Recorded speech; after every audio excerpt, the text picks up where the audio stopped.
requesting everyone to please stand for the invocation and the singing of the Philippine National Anthem.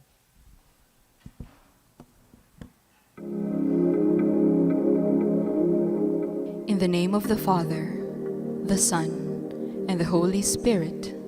Amen. Heavenly Father, you never cease to relate to us in various amazing and creative ways. Through the wonders of technology, though not face to face, you allow our ideas to be shared with ease despite physical distance. You bring us closer to each other in an instant, and even to strangers. You help us build new friendships as your virtual messengers. Send your Holy Spirit to inspire us as we begin this online gathering. Bless everyone who toiled to make this project possible: the speakers, the facilitators, the technical crew, as well as the participants and viewers.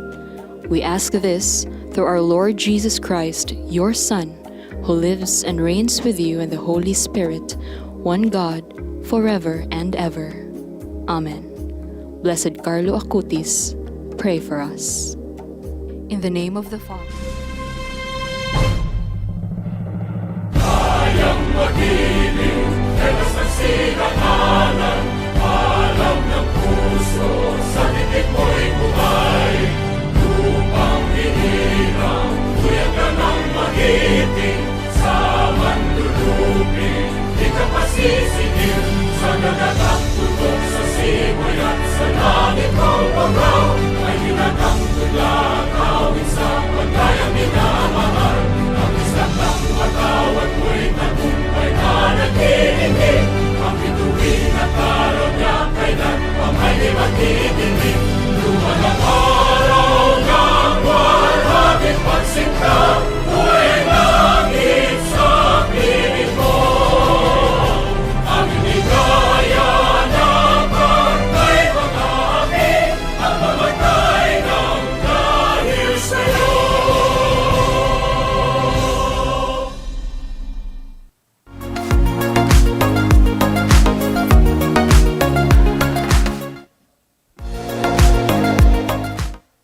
Good morning. This is the press conference of the results of the second phase of the Opinion Poll 2022. I am Elroy of the Research and Publication Office of Father Saturnino Urius University, your facilitator for this press con. We would like to acknowledge our guests for this conference. We are joined by various media organizations, representatives of the candidates who are running for local positions, various stakeholders, and we are also webcasting live via Facebook.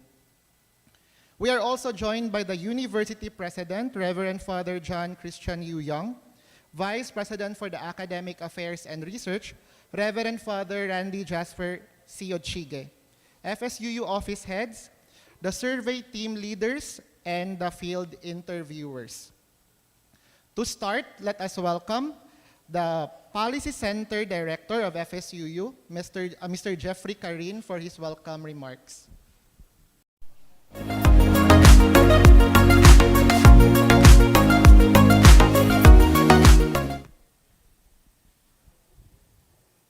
Good morning, everyone. My warmest congratulations for the successful result of the FSUU Phase 2 Pre-Election Survey 2022. Most especially to our dear university administrators, Reverend Father John Christian Yu Young, University President, Reverend Father Randy Jasper C. Ochige, Vice President for Academic Affairs and Research, Engineer Zinaida D. Azura, Vice President for Administrative and Student Affairs, and definitely the woman behind the success, conjugated with wit and power, Dr. Sherlyn Midori T. Alegre, Director of Graduate Studies and Research, and her team leaders and enumerators. Thank you so much and congratulations. Our guests, candidates, participants, media personnel, and to all Butuanan voters, welcome to the press conference Opinion Poll 2022 Pre-Election Survey Results Phase 2. Our country is at a crossroads. It is critical that everyone, regardless of party or ideology, work together to strengthen our elections and protect the Philippine system of democratic self-government. Of course, this means variety of things. We must be willing to think strategically and creatively about how to run a pre-election research. We need to create an environment that encourages transparent, accountable, and innovative pre-election system technology, as well as tools to increase the professionalization of the pre-election workforce. Like what we are doing right now, FSU's initiative in mobilizing its resources, independent, without bias, truthful data analytics, in providing a political data-based result that provide assurances that your votes are tabulated correctly and that the results of pre-election survey are accurate with high morale, secured, credible, and reliable data information. This simply commensurate the Orion core values that every one of us Botswanans must possess. Let our light shine together now and forever. Once again, good morning, everyone.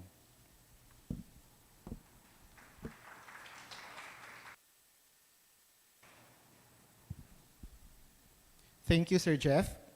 Now let us listen to one of the team leaders of the Opinion Poll 2022 to share some insights and experience in conducting the survey.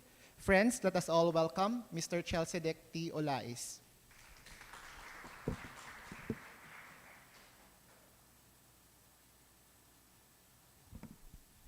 Thank you, Sir Joseph. Good morning, everyone, and good morning also to our virtual viewers.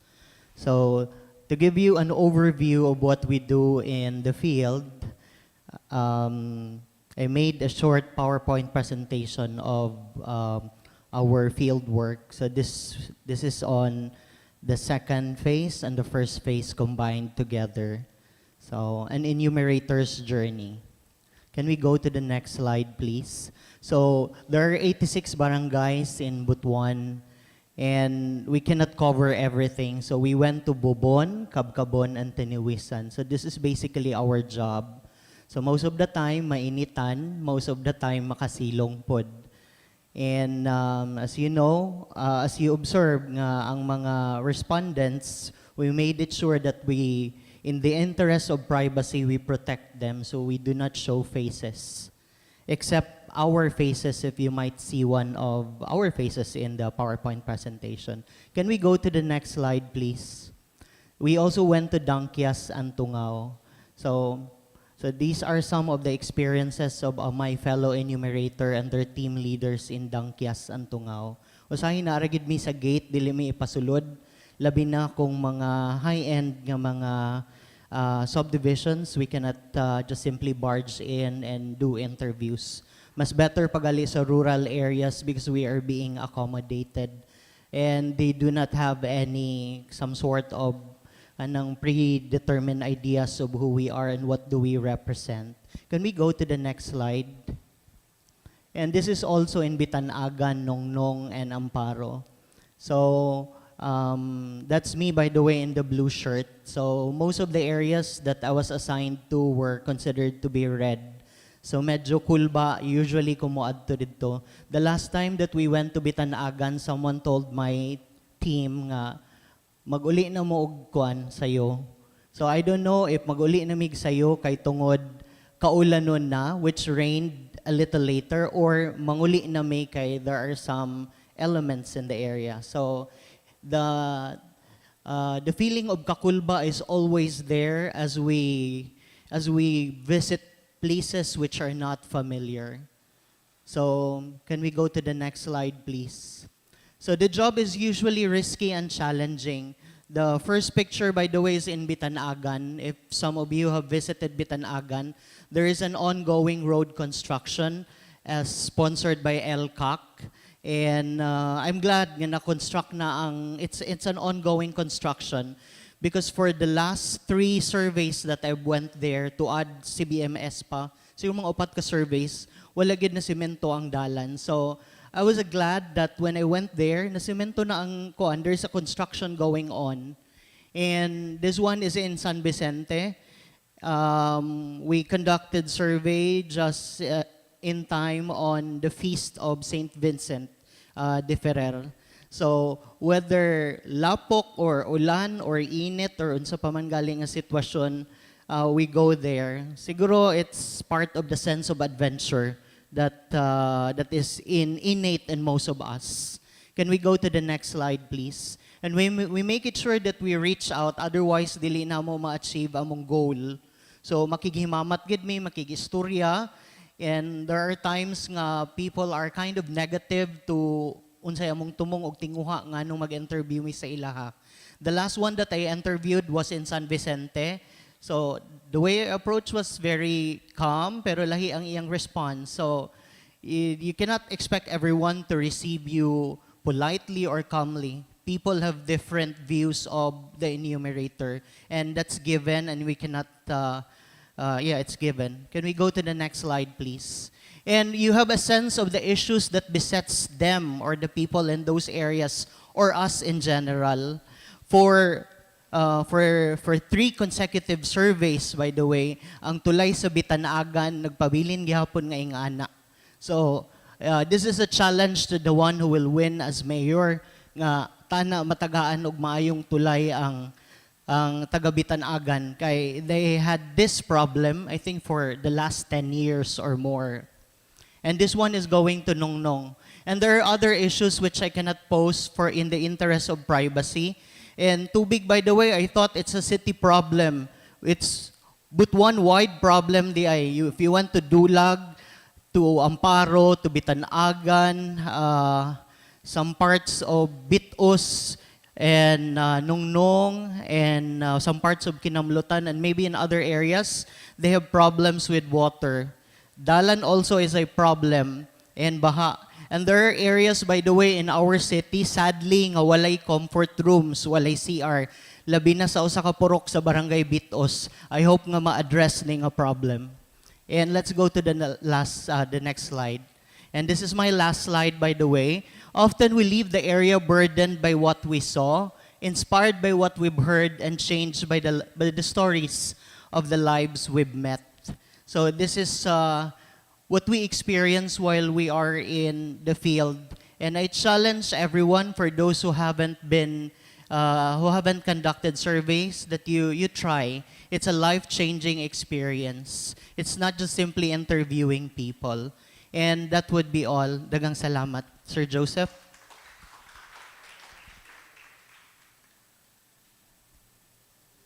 Thank you, Sir Chels. Indeed, all of us, the team leaders and the field interviewers, can relate to your experience.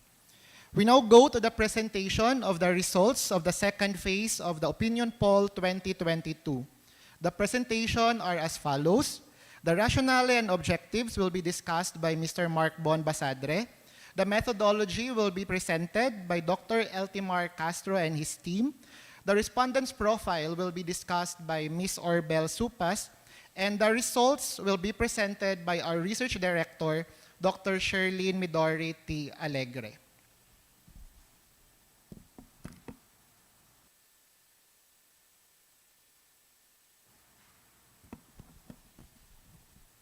Thank you, Sir Chels, and also Sir Joseph. To know the reason why we are doing this, allow me to present the rationale, the objectives, and even an overview of the methodology. By the way, madiyaw na hinaat kanatong tanan.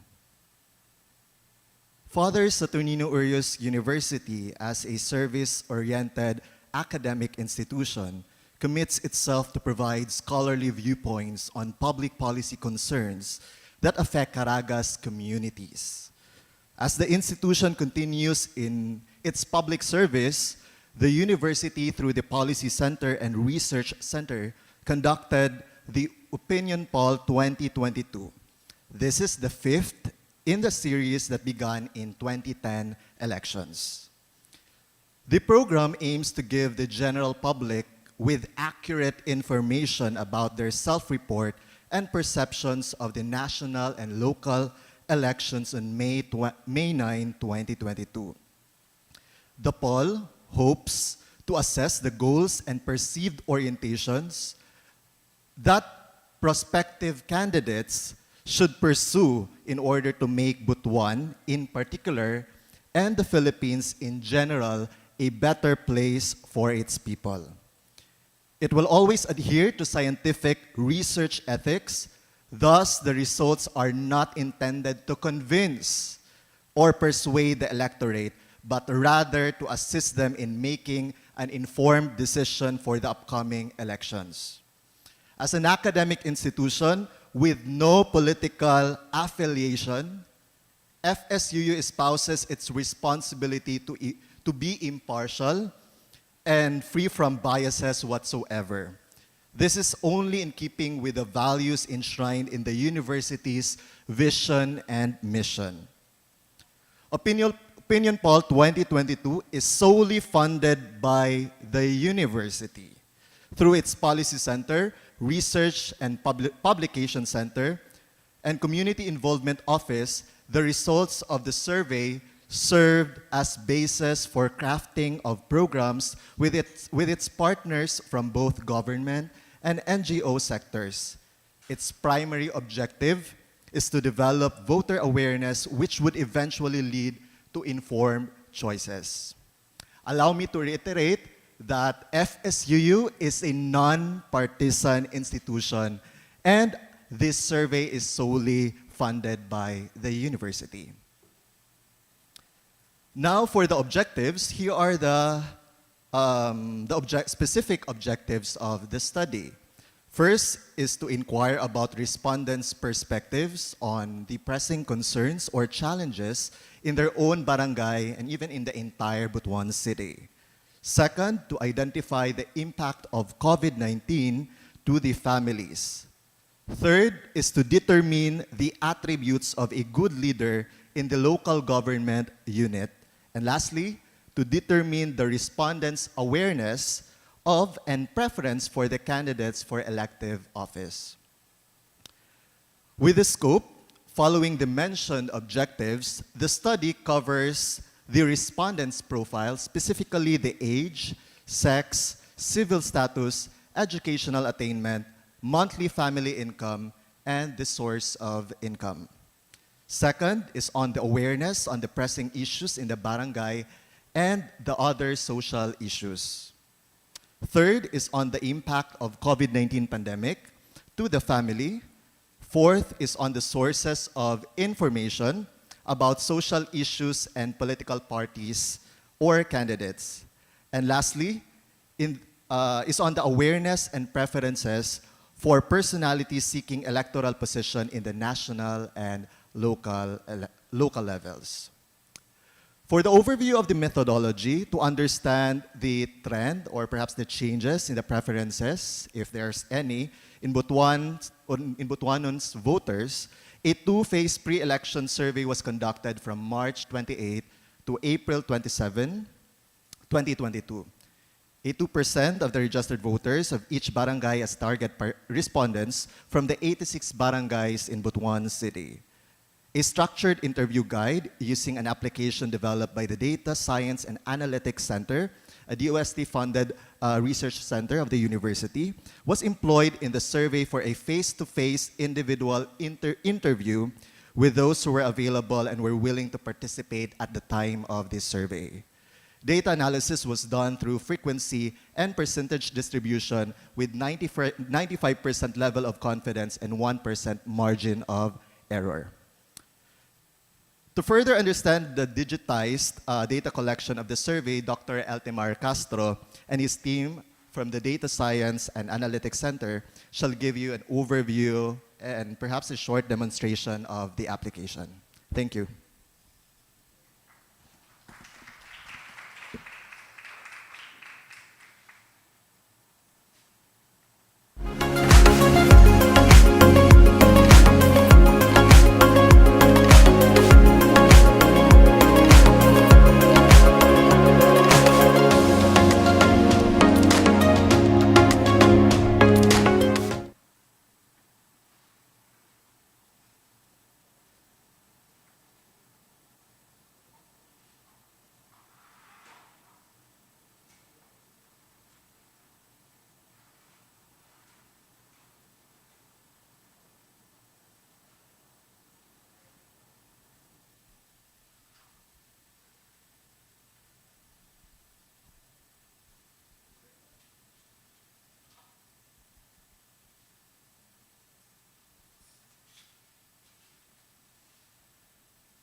Okay, so we in the team of Data Science and Analytics Center, we developed this mobile survey. No? Instead of using the paper, we utilize a new technology. So it is a mobile web-based application, and it is available in tablets and phone, of course. So we designed this one in the tablet. We have there the A7 mobile tablets. So so we have here now the mobile applications. Once you're going to click the applications in a certain mobile or tablet, they're going to open this one. Then at first, they will see the voters' opinion survey phase 2. So all of the enumerators, mani ilang gina-click. So let us click the take survey. By the way, the mobile survey, it is available online and offline. So it will cater to areas na walay signal, og lagyo or bukid-bukid. So pag makakita na sila og signal, automatically, mas-send na nila ang data. So pwede siya for offline.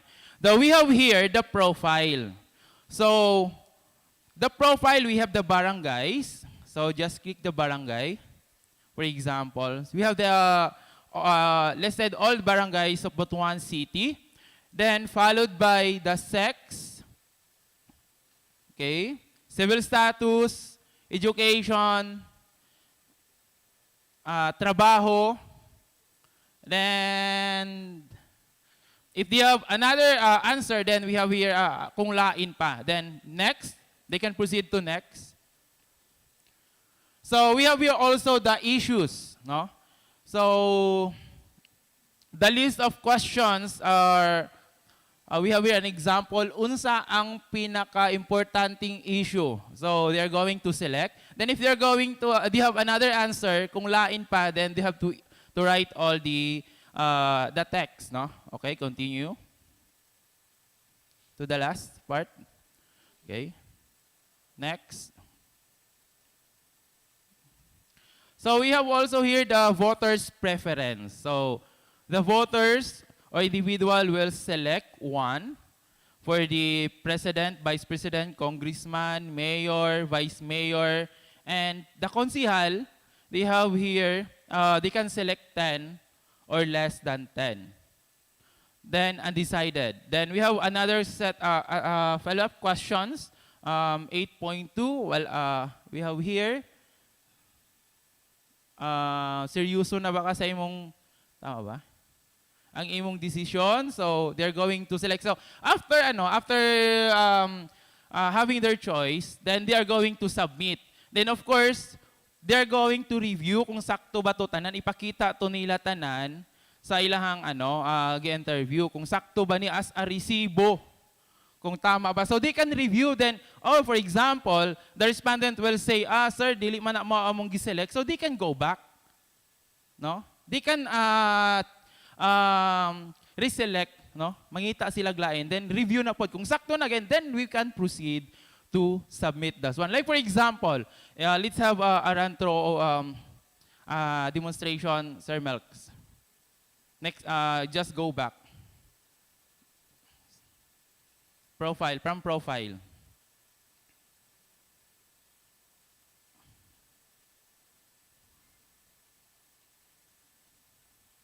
Sige, just select. Select a barangay.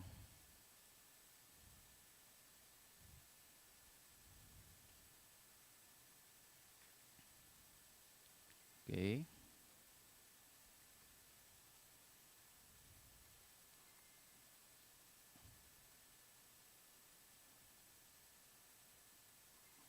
Select. Next. Wakay option. Sige, di na lang nato butangan og undecided tatanan. So undecided. Okay. Sige, next, submit. So is it offline, online? Online. So let us try offline. Okay, submit. Automatically, it is the survey submitted. Yan. So we have here, failed siya, kay gi-offline. Then automatically naka-store na siya diya. Then once na masubmit na, the phone or the enumerator can find a good signal automatically, masend na siya sa server sa Orios. Then, the data analysis, automatic na siya, makita na namo ang result real time. So, we can see the update. Try to go to the survey. Then we have there pool or view. Yan. So we can check, no? The update automatically. Once the data, a group of data, masend na siya, real time makita na mo ang result. So then nobody can edit the system. Wala siya feature for edit. So diretso siya, once nga masend, diretso siya diya ang account. Okay? So, in terms of analytics, of course, we are data science and analytics, we have, the system will generate an analytics automatically. We can break down, no? From barangay, gender, and etc. And we have, since we develop custom charts where the user, if somebody will ask specific, no, data of a certain barangay, a profile, and etc., the system can generate. No? Okay, so that's it. Thank you.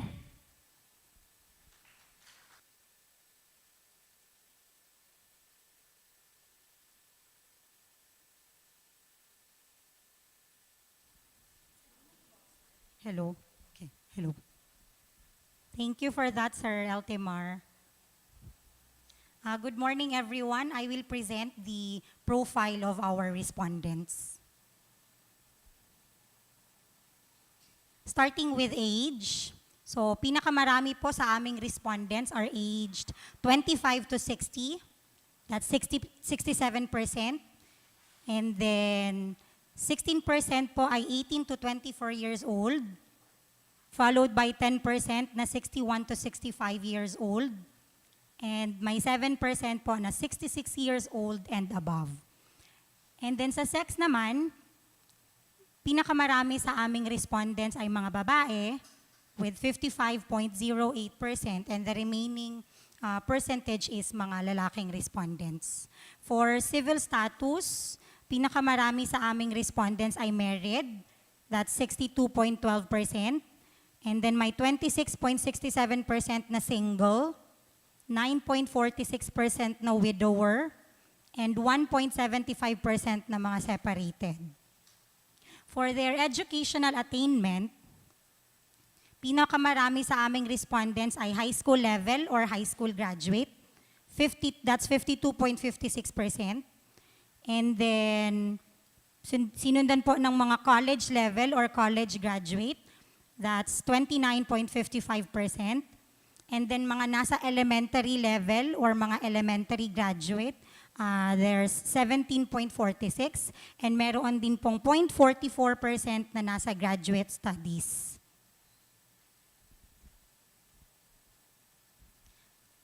Next po na profile ng aming mga respondents is ang kanilang occupation.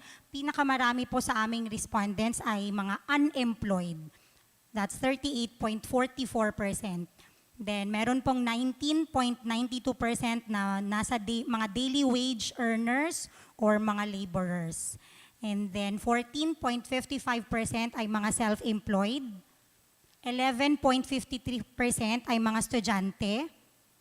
10.82% are private employees, and we have 4.74% na mga government employees. Next is monthly family income. These income classes ay ibinase po sa Philippine Institute for Development Studies. And these income classes, ang aming po mga respondents ay nasa last 4 categories. Particularly, mostly are poor. That's 68.49%. And then may 21.57% na low income but not poor. 9.31% na lower middle class, and 0.63% na nasa middle class. And last but not the least, the main source of the family income, pinakamarami po sa respondents, ang kanilang main source is salary. That's 35.81%. Sinundan po ng mga daily wage earners na 34.04%. And then may mga negosyo, 18.15%. Main source is ang kanilang pension or aid. That's 8.02%. And may mga OFW padala, 3.24%. So yun po yung profile ng aming 4,000 plus na mga respondents. Thank you.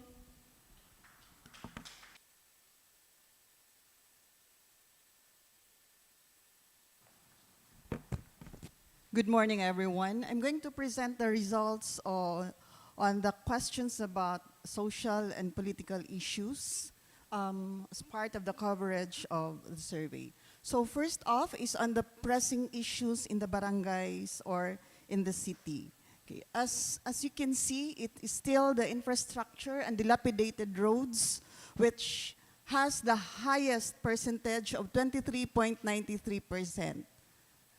Followed by unemployment, 20.17%, and then the lack of inadequate supply of clean or potable water, that's 18.0%. Construction and rehabilitations of drainage system and canals, 16.25%, and garbage has 12.19%. And lastly, on substance abuse or drug abuse, which is 3.01%. There is 3.76% who said that there are no problems or issues in their respective barangays. Okay, next is on the question about the impact of COVID-19 to the families of the respondents. Okay. So the highest percentage is on the loss of job or the loss of employment as an effect of COVID-19. This is consistent with the pressing issue on unemployment as stated in the first problem, which is the second highest issue of the barangays. The next higher impact is on the difficulty in buying basic needs. Definitely there is no job or there is not loss of job, so there is the difficulty in buying basic needs, plus the increased family expenses, since most of the family members who have lost their jobs are already in the household or in the family. So there is that increase in family expenses, which accounts to 16.50%. Other impacts recorded were on the transportation restrictions, which is 6.24%, the lack or less access to government aids, 5.01%, difficulty in accessing health services and facilities, 4.70%. Difficulty in doing business transactions, which is 3.97%. Disruption in education or schooling, 3.68%. And the lowest is on being infected with COVID-19, 2.34%. Okay, next question. For the next slide, please.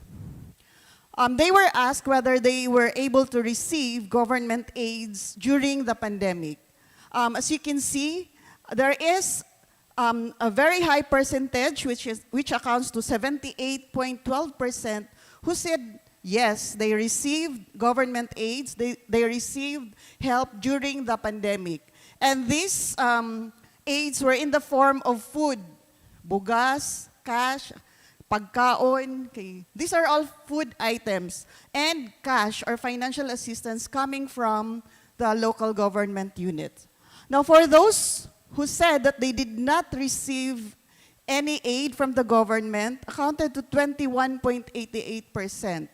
When they were asked what help they needed most during the pandemic, they expressed the same items as those that received the aids. Okay, so they said that they need cash or financial assistance and food items. So as you can see, These are the data that we get from the ground. So whatever word they answered in the survey questionnaire, those were the texts that were placed here. So the bigger the text, the higher is the number of responses.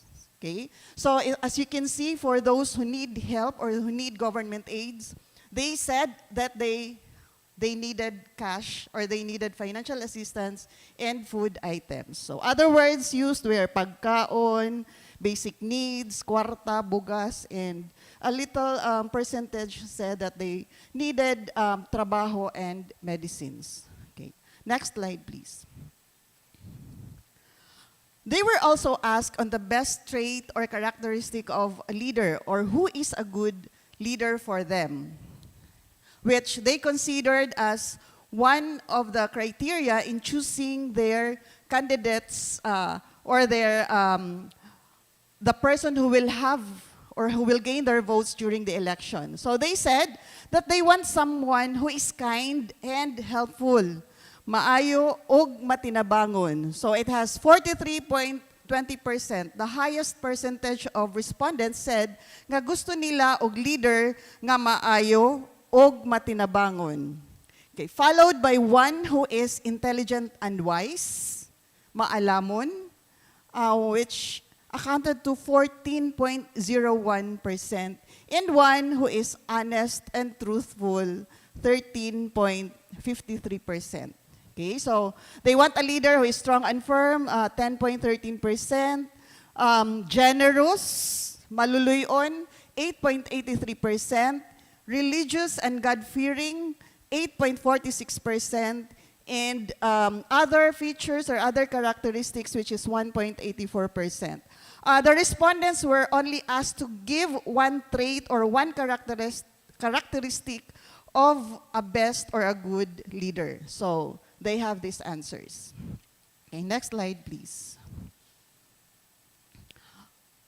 One of the questions there also is to identify their sources of information about the political and social issues, as well as the information about the political parties and the candidates. Okay, as we can see, the data tell that it really is social media as the main source of information about these issues and about the political parties and candidates, which is equivalent to 47.02%. So social media is the highest, followed by radio, 46.23%, and television, 46.21%. Newspaper, 19.11%, and tarpaulin, 16.02%, and so on. Okay, as you can see, you can really tell the influence of social media to our respondents. It's the highest source of information, as what they have said. Okay. It's really non-print. It's really non-print. Okay. Next.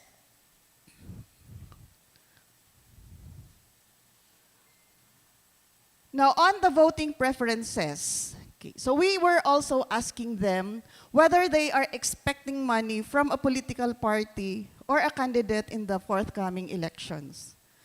Okay, so 65.04% said they don't or they are not expecting money from any political party or candidate, against those who said yes, which is 34.96%.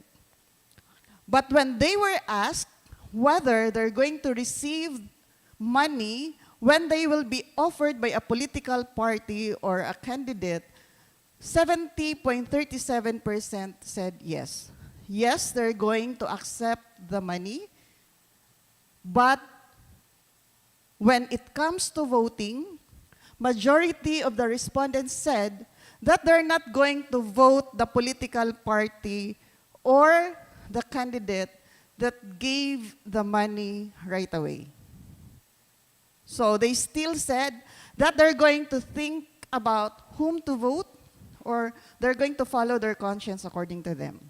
So I would like to stress this data. A higher percentage said that they are not expecting money from any political party or candidate, but when offered, they will accept, but they are not going to vote those candidates or the candidate or political party that gave the money. Okay, next slide.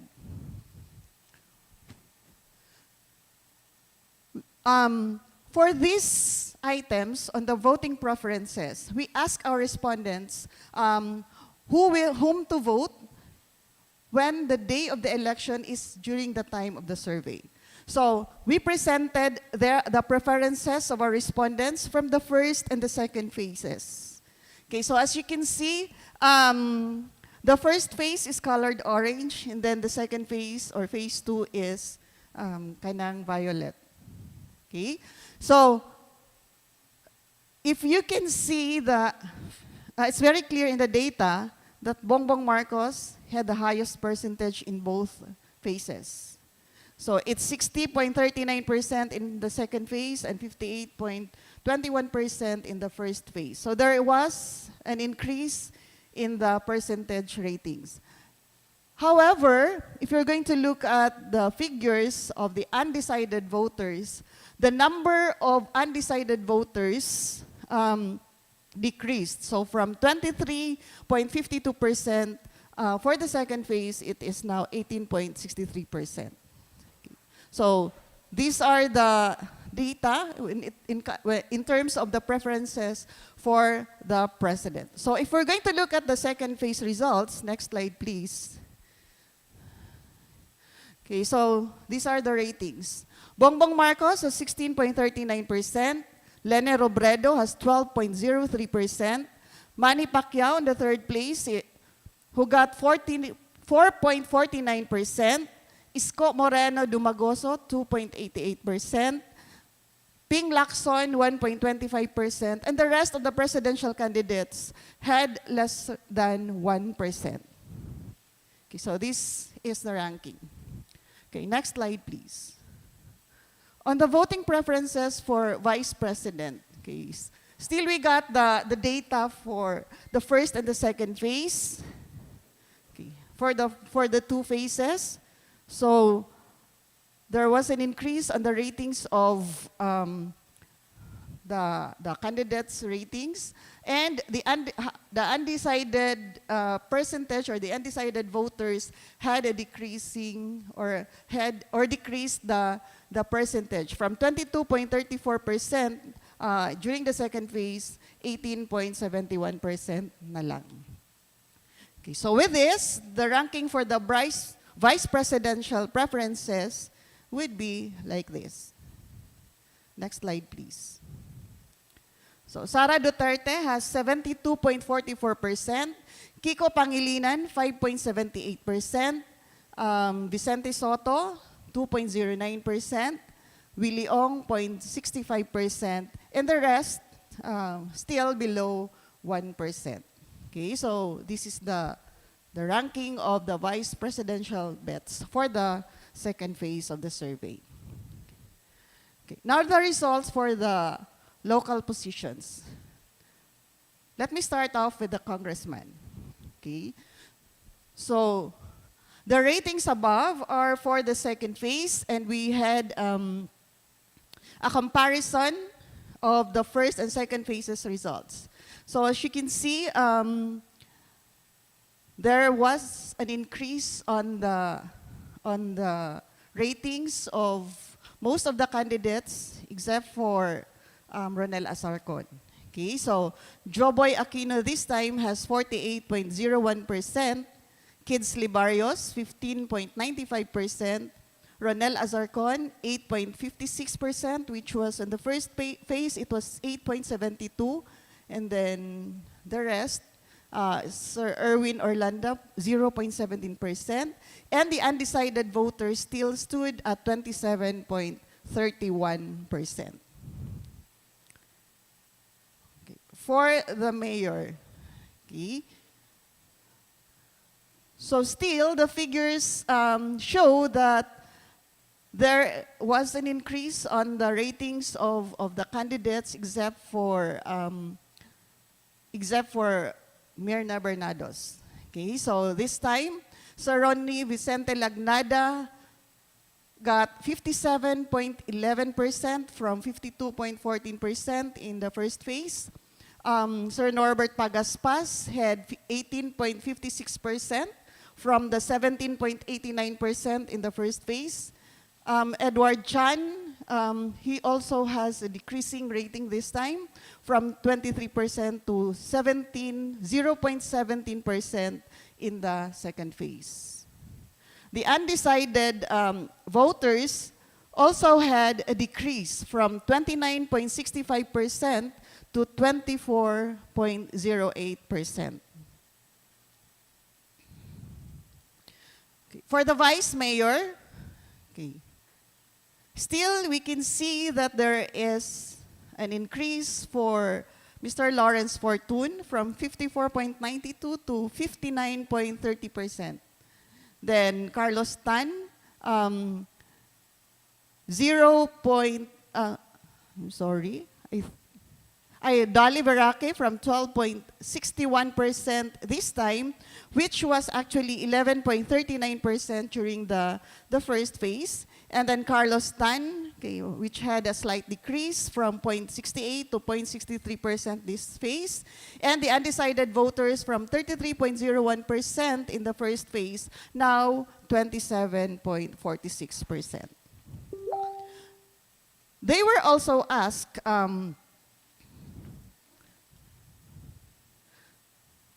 whether there is a chance on the change of preferences from the day they were asked about their voting preferences until the day of the elections. So they said that there is no more chance of changing their decisions because they already have decided. That was said by 56.07%. But those who said that they still have, there's still a chance for them to change their decision or their preference is 43.93%. This will be based on the platform or the programs of the candidates and the political parties, plus the information that they're going to gather, or more information that they're going to gather about the political parties and the candidates, and other information that they're going to get, or the issues that may come up from the day of the survey until the day of elections. I think I missed one slide. For the councilors. Not there. Sige, let me just present the top 15 councilors for the second phase. The undecided voters stood at 38.63%. Then for the top 15, the first on the rank is Omar Andaya at 34.52%, Cherry May Busa, 34.20%, Cromwell Nortega at 34.04%, Glenn Karampatana, during the time of the survey kasi, Glenn Karampatana was still part of the councilor slate. So he was chosen by some of the respondents. But in the later part of the survey, he was not already included. So he had 32.70%. Ray Deshata got 32.66%. John Hill Unay, 32.20%. Victor Plaza, 27.0%. Ernest John Sanchez, 26.77%. Vincent Rizal Rosario, at 24.47%. Eduardo Gonzalez, 22.84%. Ramon Karampatana at 13.41%. Aljon Azote at 11.28%. Dodo Sembrano, 10.94%. Dino Sanchez at 10.46%, and Rene Guevara at 9.29%. The rest of the 38, or the other 38 of the 38 candidates, actually, we got only the top 15. So those were the top 15 councilors chosen or preferred by our 4,789 respondents during the second phase of the poll survey. Okay. That would be all. Thank you very much.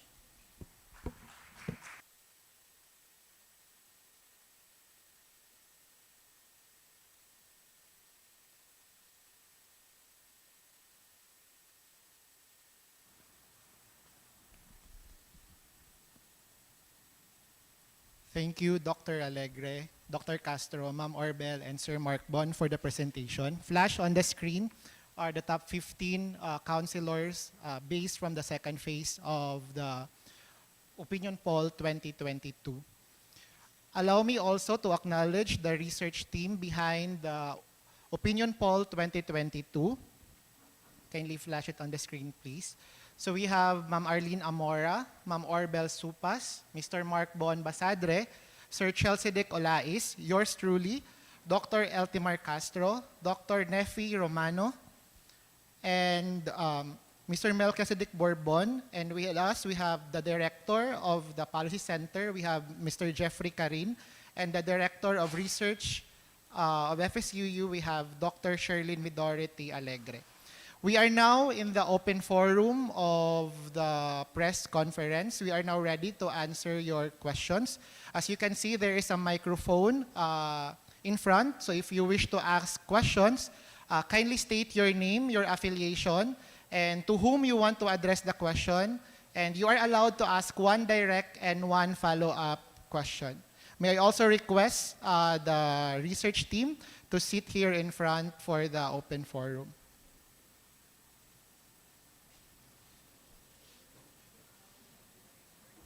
And we want also to acknowledge our field enumerators. They are also here joining us today.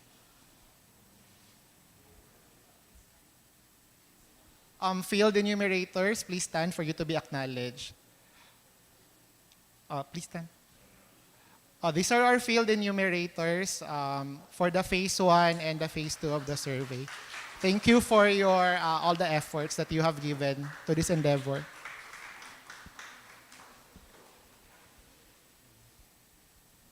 We are now ready to answer questions.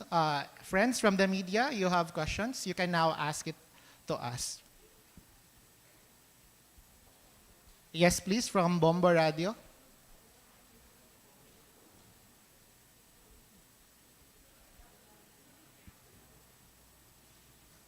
Hey, Binji Barasan o Bombo Radio Butuan. Ma'am, iklaro lang namo o bitaw mga issues nga sa usa ka politiko. Regarding sa katong iha bitawng pamahayag nga way klaro ang institution o gayon sa pag-process na to sa survey para kanang walay bias para saya para maklaro lang.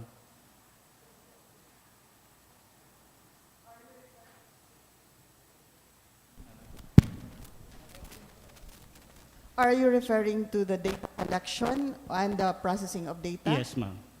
Both. So data collection, sir, unahan na to? Yes. Okay. Sa data collection, and we really saw to it that represented ang tanang barangay. So we got the list from number of voters from Comelec Butuan City, and targeted 2% of the registered voters per barangay. So kana palang daan, represented na ang kada barangay. 2% of the registered voters each barangay. So as what was shared by Sir Chels kanina, we really went to the different barangays, 86, all of the 86 barangays. So we had 10 survey teams with 6 enumerators each, who went to the barangays and gathered the data for 10 days. So, kana siya, sir, there is there was already an equal opportunity for the barangays to be represented. And other than that, gipaniguro pod sa survey team nga dili sila nagatutok lang sa isa ka purok sa usa ka barangay. The respondents were distributed among the different puroks in the barangay. So kung mukuha mi diha og 240 respondents, kung 30 ka purok, naningkamot ang mga survey team enumerators nga matkuhaan og respondents ang kada purok. Okay. Kung dili man gani tanang purok, most of the puroks in that specific barangay. So, as what we have said also, ang amo lang gikuhaan og data, kadto lang willing to participate and are available to answer the survey questions. Kay, we tried actually manuktok sa mga gated houses, pero kung musod mig subdivisions, especially in the urban barangays, siguro sa 100 ka buok, isa ra gid among makuha ang ablihan mi sa ilang gate. Plus ang mga iro pa. Kana gani siya. So ang among gikuan lang is for those who are willing and who accepted us nga padayunon mi sa ilang balay to do the survey. And I would like to stress nga dili lang basta kinsa-kinsa ni nga mga enumerators. They were trained before they gathered the data or before they were asked to go to the field. Duha ka training, sir. I was very strict on that. Nya napagid mi reorientation. Ang wa naka-appeal sa reorientation, wa nay labot sa phase 2. Okay, that was very clear to the field survey teams. So ang wala naka-appeal og reorientation, wa nay labot. So I can assure you, train gini sila, kabalo sila unsa ilang gibuhat when they went to the field. Okay? So that's part of data collection. They were issued special ID signed by myself as the Director for Research and the project lead for this survey, poll survey 2022, and signed by our Vice President for Academic Affairs and Research. Okay? And we would like to assure you nga non-partisan mi. The enumerators were carefully chosen nga wala sila'y gidapigan nga political party or any candidate. There were those who expressed nga gusto nila mo appeal unta, pero panaw na mo, nag-post sa FB, kinsa ilang mga preferences, definitely wala na mo sila gi-appeal. So, I can assure you nga, non-partisan and walay bias ang results nga among gi-present sa inyo. And even the data that we collected. Kanang pag-adto pod sa field, during data collection, as you can see, nagamit mig tablet or cell phones. So, kung unsa itubag, diretso pindot, mo diretso na siya dito sa server. Kung unsa gitubag, mo diretso na siya dito.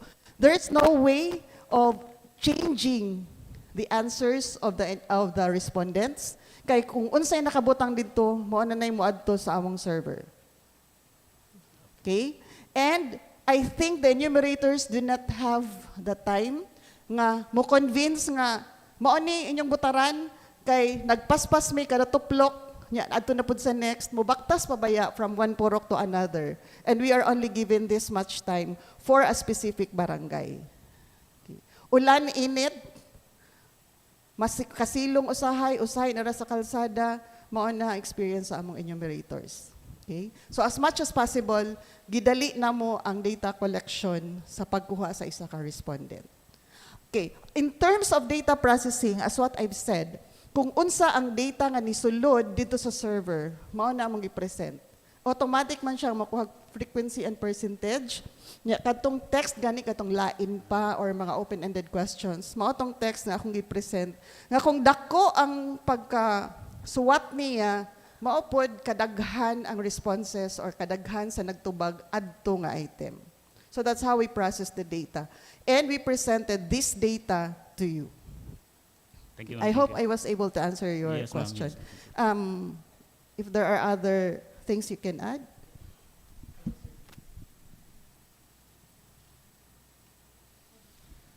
Good morning, ma'am. From Iking Cubillas of RMN Butuan. My question is, this statement of a politician here in Butuan City Does it affect to you uh, as the person or as the people behind this survey? As what was presented, we have been doing this survey for the 5th time. So, mao na ni ang 5th series, which started in 2010. So, to me, naka-establish na mi og integrity of the data or of the things that we have presented. Plus the 120 plus years of existence of FSUU, with all the achievements we have had and the integrity of the school or of the university, we're not affected anyway. Okay? So as what we have said, I think we believe nga daghan pa ang naniwala or ni-believe sa amo ang gi-present, instead of that one person who tried to destroy the credibility of our project or of the data that we are presenting. So as what I've said, we've been doing this since 2010, and we've been true to our commitment to give accurate and non-biased or free from any taints of kanang mga bahid nga na political party affiliation. So we are free from that. So I stand to the reliability, validity, and credibility of the data that we are presenting as the team leader of the Poll Survey 2022. Thank you. Okay. My follow-up question or second question, ma'am, is kining ato ang mga surveying individual, are they well compensated with this survey? Thank you.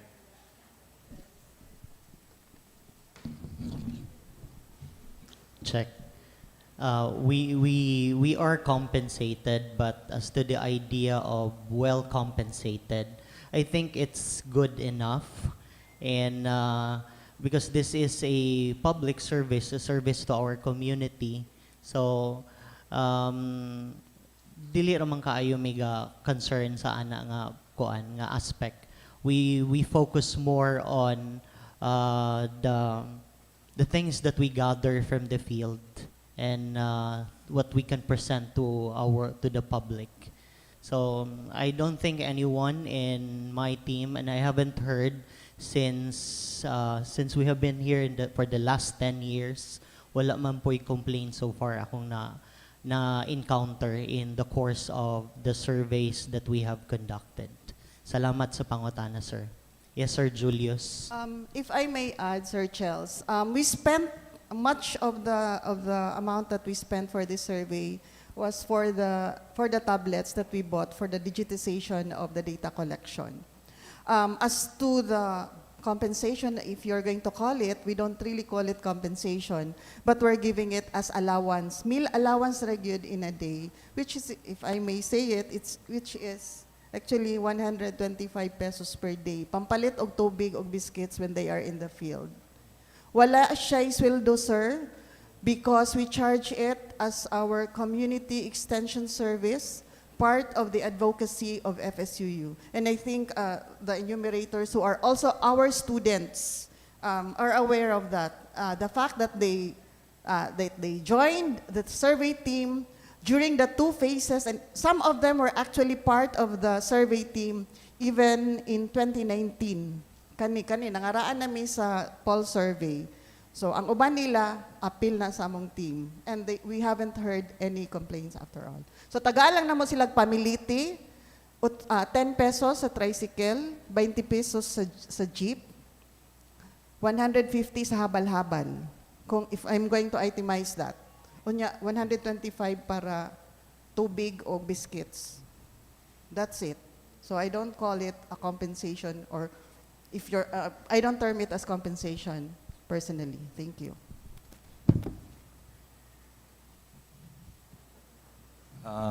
From Magic FM, Julius, aka DJ Chico.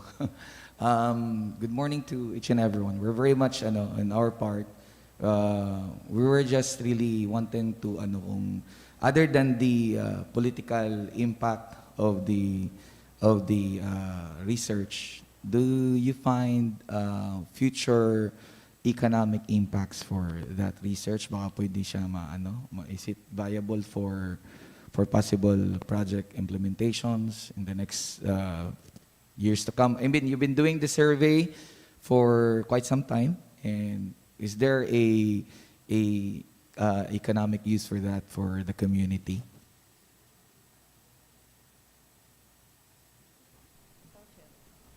Kasi it was really very good na merong ganito. And it's very inspiring that the kids, or I mean, the youth are involved in this without much of that, the money involvement. But the thing is, how do we move on from this kind of data that we have, which I think it's very integral to the next phase of our city. Okay. Thank you, Sir Julius. I think Butuan as a city has full of economic potential. It's just a matter of how the administration will maximize this potential.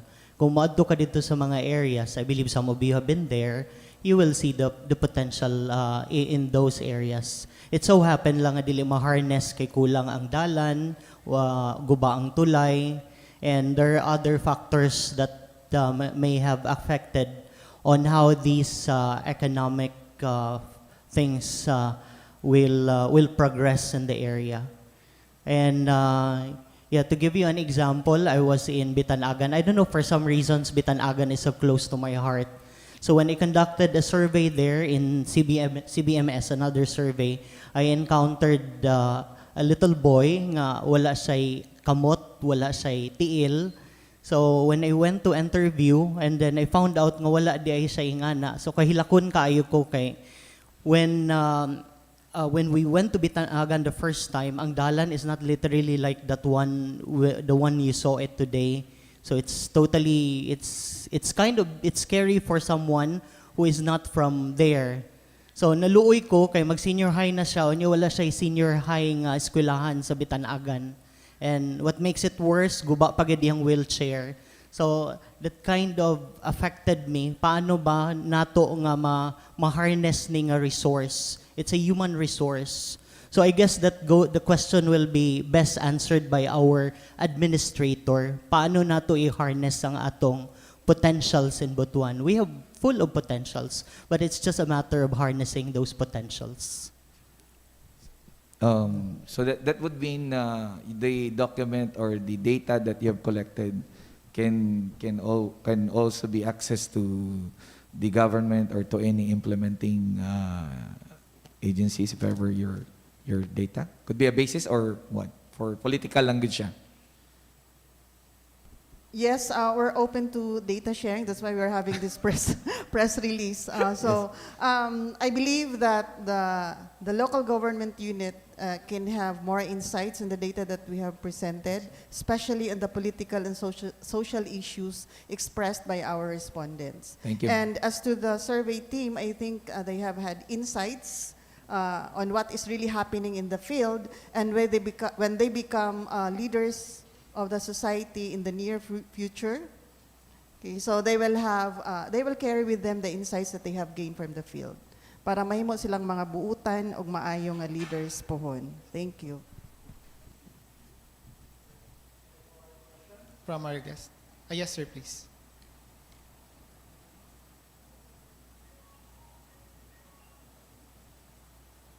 Hello, maayong buntag sa tanan.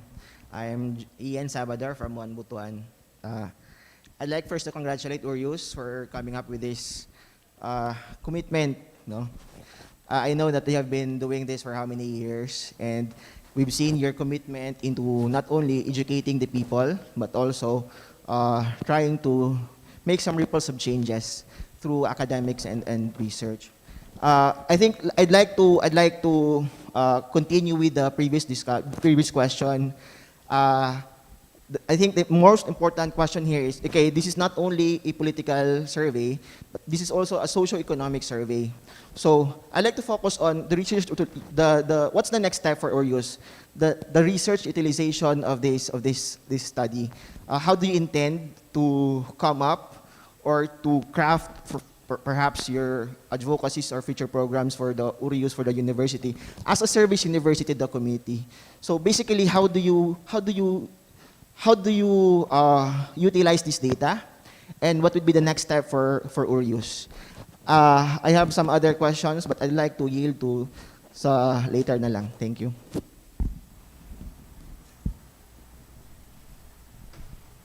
I believe, Sir Ian, that there are projects in the pipeline after this, and for now, we cannot discuss those yet.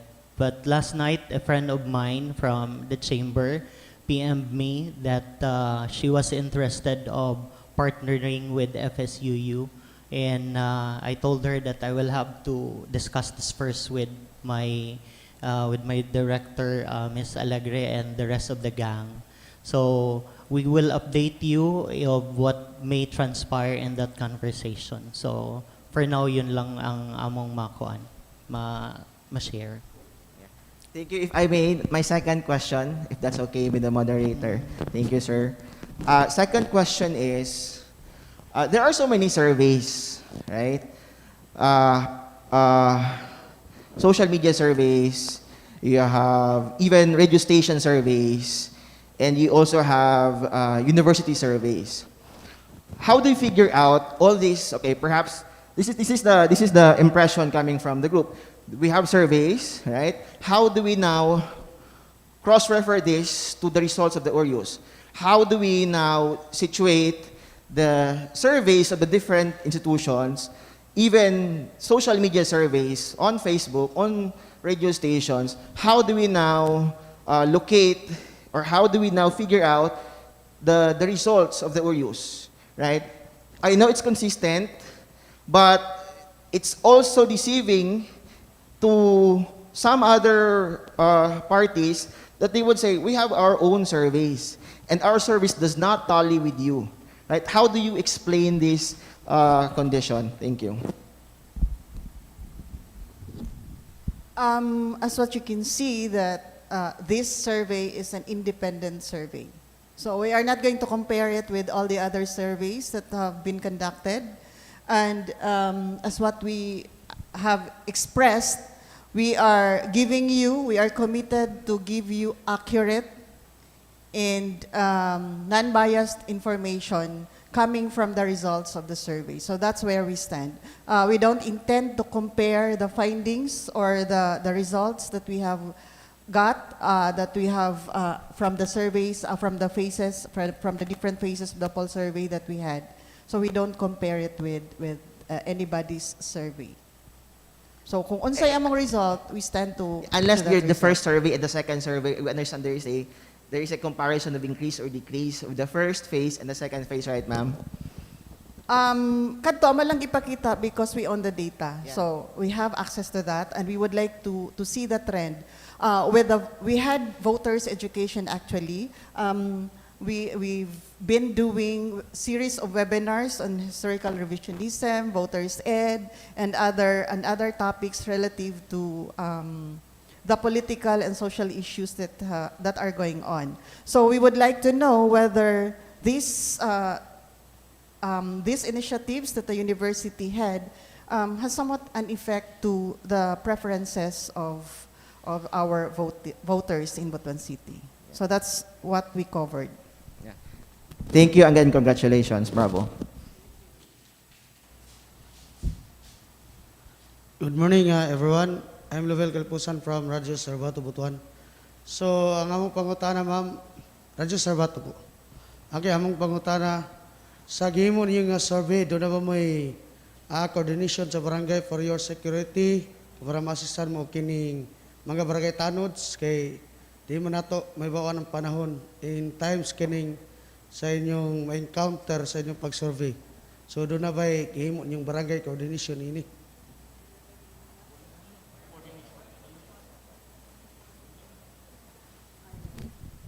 You're asking about coordination with the barangay officials.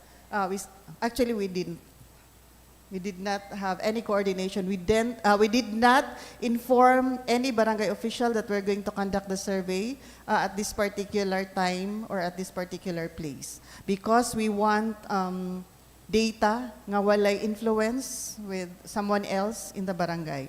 But for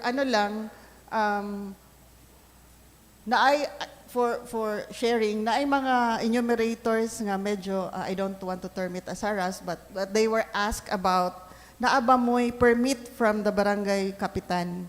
So I told them that dili ta mangayo kay when we went to the field, when we go to the field, moratag mga, sorry for the term, kawatan ba nga maadto ra anytime para mangayo sa data aron wala gyud bias. So kung kinsa ta mong makuhaan, wala siya bahid of influence from anyone else in the barangay. So di gid mi magpahibalo nga mga tumikan ang adlaw, asa mi padulong, pero we're doing data collection for 10 days. So kung unsa ming orasa mo adto, depende na sa sabot, di gid mi magpahibaw. So walay coordination nga nahitabo.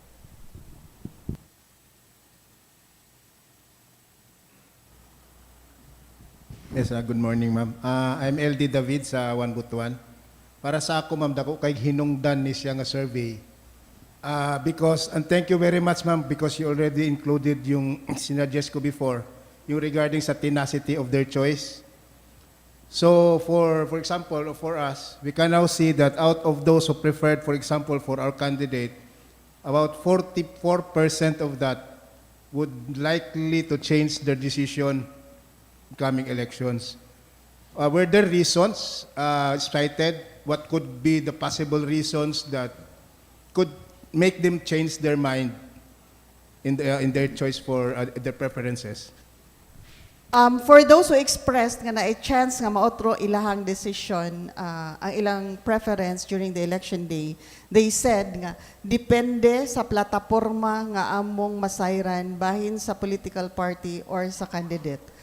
Plus, more information, dugang pa nga impormasyon, bahin ani nga kandidato or bahin ani nga political party.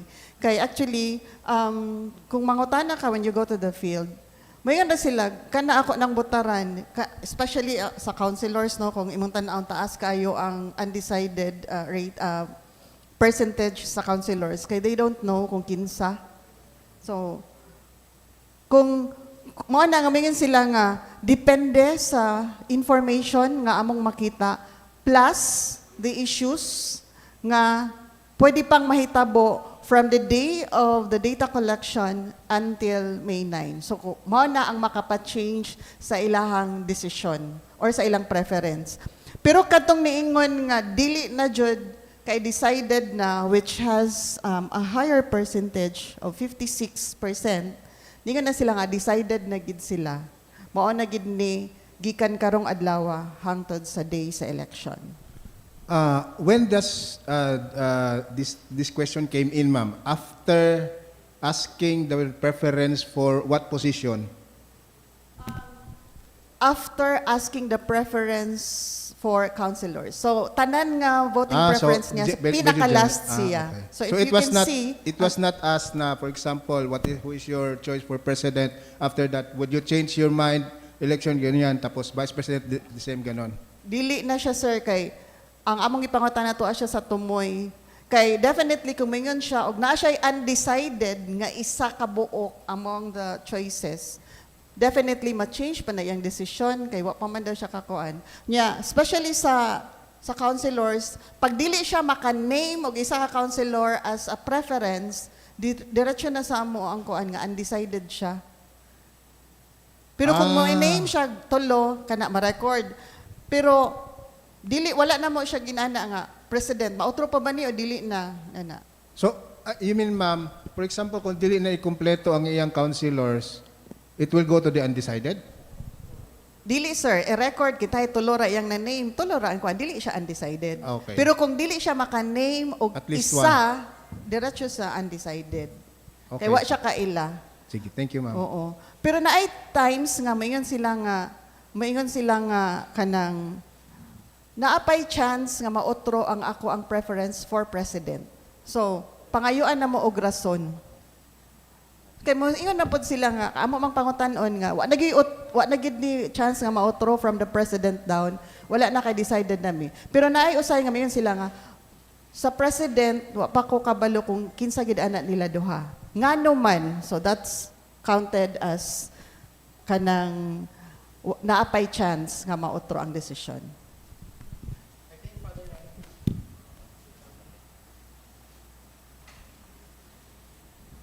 I'm not part of the research team, but I'd like to, since Chels, in relation to the question of Ian, since Chels mentioned that there might be discussions in relation to the use of data, off the top of my head, as the Vice President for Academics and Research, there are three things which we can now know off the top of my head, uses of data after the survey. The first one is that the data which we have been gathering since 2010, this is the fifth survey, no? Fifth, no? Yes. The first is we use this to craft our research agenda. So every year, there's a research plan that we have, the kind of knowledge generation that we want to do because we are a research institution. So we use the data that we cull from our surveys to craft our research agenda. Now, as Vice President for Research, it's very inspiring to see our students who are graduating. They craft their theses and proposals and feasibility studies in relation always to the things that we get from our surveys. So that's the first, crafting of the research agenda. Number two, the data that we get from these surveys, poll surveys, market studies, and so on and so forth, they also inform us about the direction of our advocacy. That's why opinion polls like this are done by our community involvement and advocacy office and also our research center, research office. Now, so for example, 2010, we saw that the burning issue at that time was the Tagibo watershed. And we know that the university has stood up in relation to this advocacy.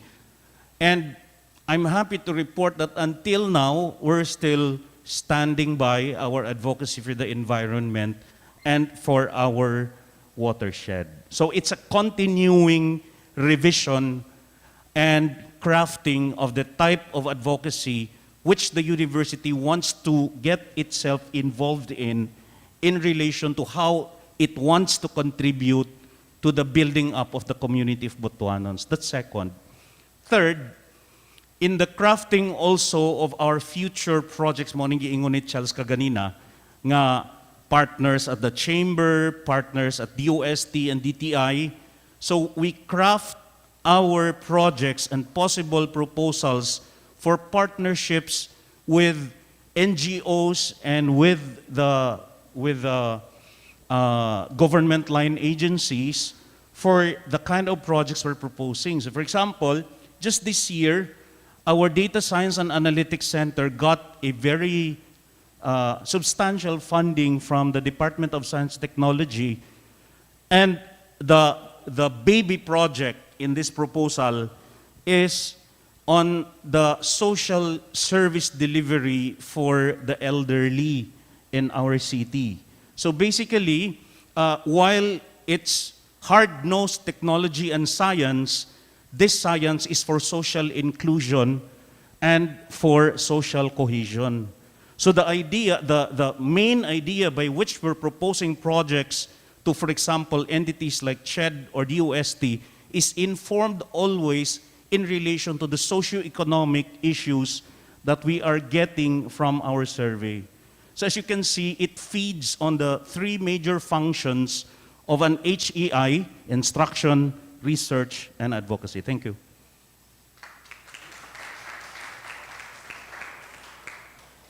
Good morning once again, the panel, ma'am. Ang ako pangutana is, do we have a scientific methodology as to choosing our respondents? Aning pamaagi aron mabalanse na to kung ang class gikan sa class A paingon sa class D or class E. Doon na ba tayo gina-follow nga scientific methodology on selecting our respondents?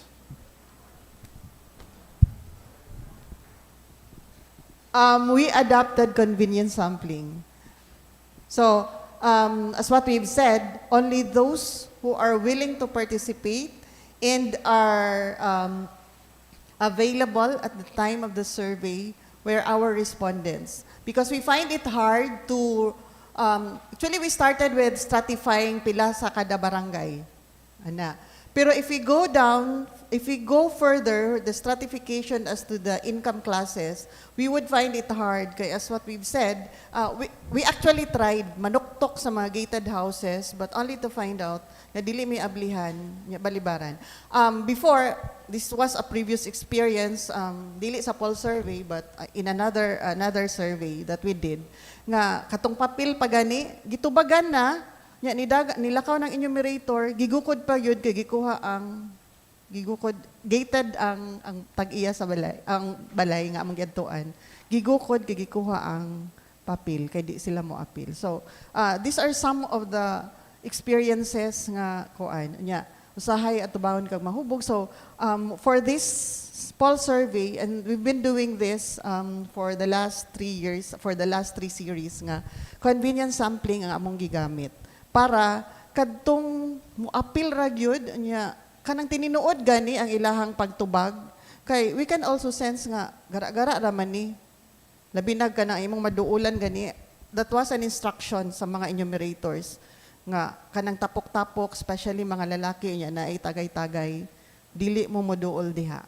Okay. We because I assume nga kung kana atong respondents dili kita makakuha og reliable nga data. Unya risky on the part of the enumerators. So, katurag yung willing mo participate, unya kana pong committed to give us data that we wanted para reliable ang among mahatag sa katawhan sa Butuan.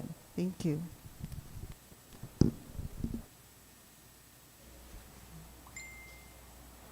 Can you please elaborate the what we call convenient sampling, ma'am? Nga para masabtan po sa mga tao nga naminaw karon. Thank you. Thank you, sir.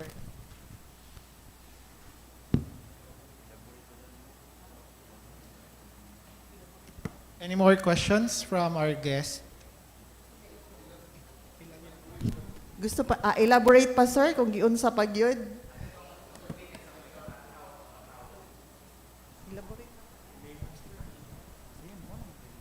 Wala naman itong giingon, actually. Nga nung nag-convenience sampling may, and then I think you're asking on the validity and kung scientific ba siya.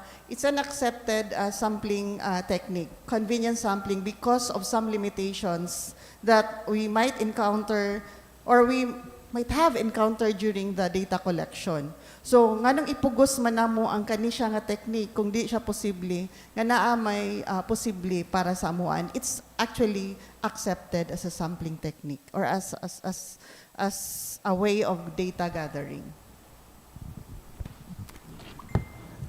Thank you, ma'am. Thank you, sir. Yes, sir, Julius. First question, is there gonna be another round of survey? Wala na?